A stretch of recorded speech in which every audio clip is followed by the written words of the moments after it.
Matt, today I wanted to start out by talking a little bit about diminished chords. I've talked about diminished chords before, but I wanted to resolve a mystery. Why is it that diminished chords are not taught to guitar students early? And my guess is that you've been playing guitar for decades, and you might not have stumbled across diminished chords very often, if at all.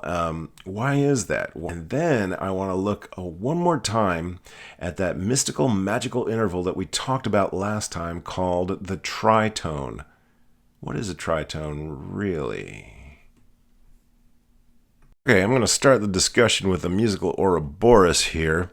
And if we were going to do a diminished chord, what I've said is that it would take this note, and then it would be a 3 semitone or minor third jump to this note, and then 3 more to this note. All right? The distance between here and here is 3 semitones. The distance between here and here is 3 semitones. Okay? And so this is a diminished chord.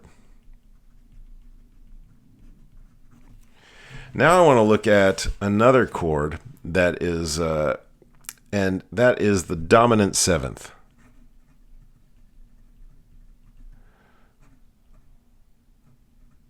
The dominant seventh is going to use this note. It's going to be basically a major chord.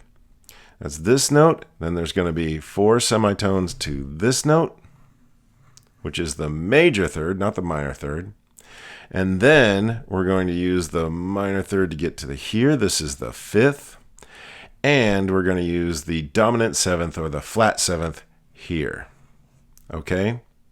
So this distance is going to be 4 semitones. This distance is going to be 3 semitones. This distance is going to be 3 semitones. And this distance is going to be 2 semitones.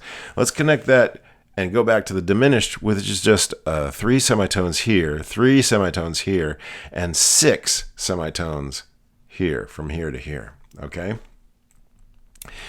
Well, one thing that should stand out is that, look at this. From here to here is 3 semitones. From here to here is 3 semitones. This is a diminished chord. So a dominant 7th has a diminished chord in the middle. Let's use the key of C major and say that this is the dominant 7th is G7. If this is a G, this is a B, this is a D, and this is an F. Okay? This B, D, and F is B diminished. The only thing we did to change this chord from B diminished to G7 is just add the G. So every dominant 7th chord has a diminished chord inside of it. In this case, this diminished chord would be B, D, and F, and that's B diminished. Okay? So the answer to why don't we, in our guitar lessons, learn diminished chords is because we learn dominant 7ths instead. That a B diminished serves the same function in your song as a G dominant 7th. It's just it has an extra note. That note is the 5th, and the 5th is pretty important. So the dominant 7th is going to have the same type of sound as a B diminished. It's just going to be even stronger when you add the 5th of your tonic chord, G, okay? So in the key of C, we don't often play that 7th triad, the B diminished, because every place where we would play a B diminished, we just play a G7. And it sounds fine. It sounds even more powerful, okay? As you get on in your musical compositions, there might be examples of times when you want to take away that power and just have a subtle little diminished chord. The next thing that I want to talk about regarding diminished chords and dominant 7ths, why do they have such a pull toward the tonic? In C major, that B diminished and the G7, they both want to pull you to the C major chord. Why is that? The big thing that I said before is that the B note really wants to pull you to the C note. That is, it wants to pull you to the key, the tonic. All right?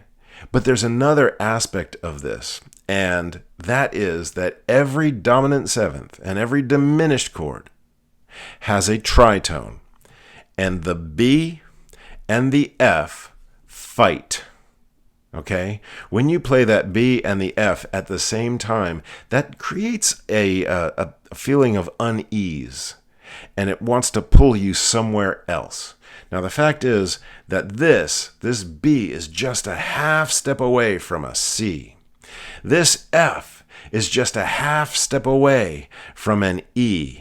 And so this half step wants to pull you to the C. This half step wants to pull you to the E. If they both do that, you've got the C, the E, and the G, and that is where you feel good. That is where you feel resolved.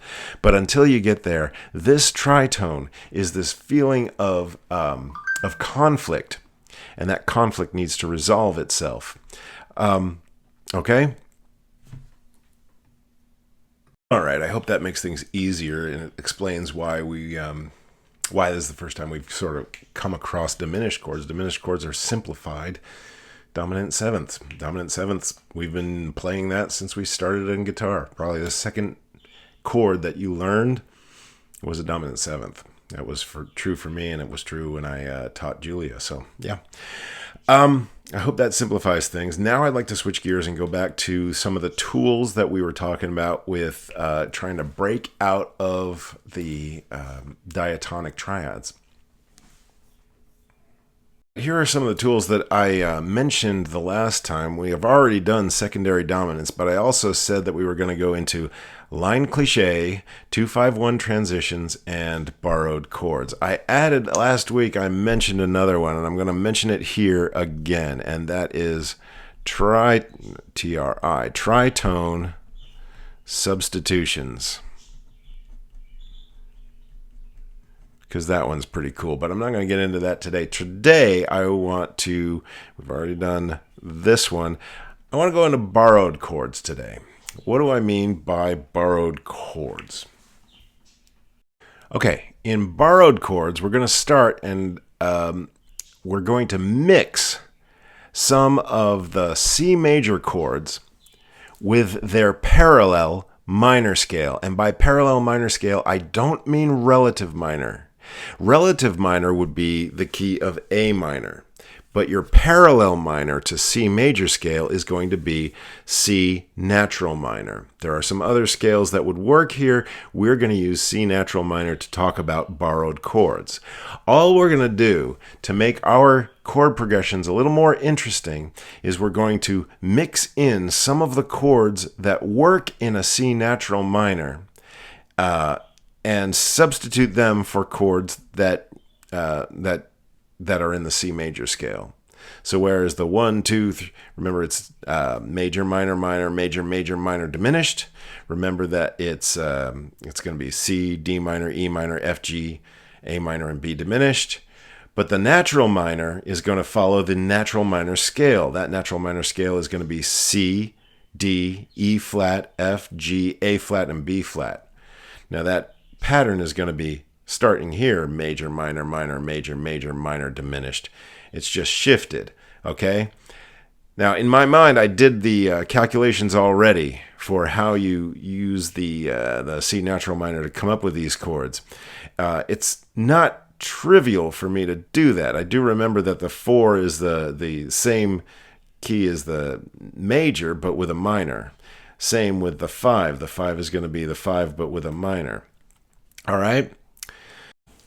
What are some examples of borrowed chords that work? One thing you can do is you can switch between major and natural minor. You could start in the key of natural minor and borrow chords from the major scale, and that's what happens in Comfortably Numb. Comfortably Numb starts, the intro is in B minor. The verses are all in B minor. The intro starts in B minor, then goes to B major.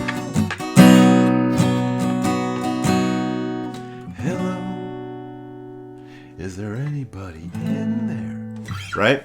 So so that B major doesn't appear in the diatonic chords. It's just got thrown in there, and it's a kind of an artistic choice there. Another thing that you get a lot is in the major scale. Let's do a song in the major scale that uses the 4 minor. The 4 minor comes in quite a bit, and I thought of one that is Creep by Radiohead. I'm a creep, I'm a weirdo. This is not diatonic chord. What the hell am I doing here? This is the 4 major, and then borrow. I don't belong here. Right? So that 4 minor is borrowed from the natural minor scale. Another one that comes in often, I think, is the 5 minor. Has a kind of a magical quality to it.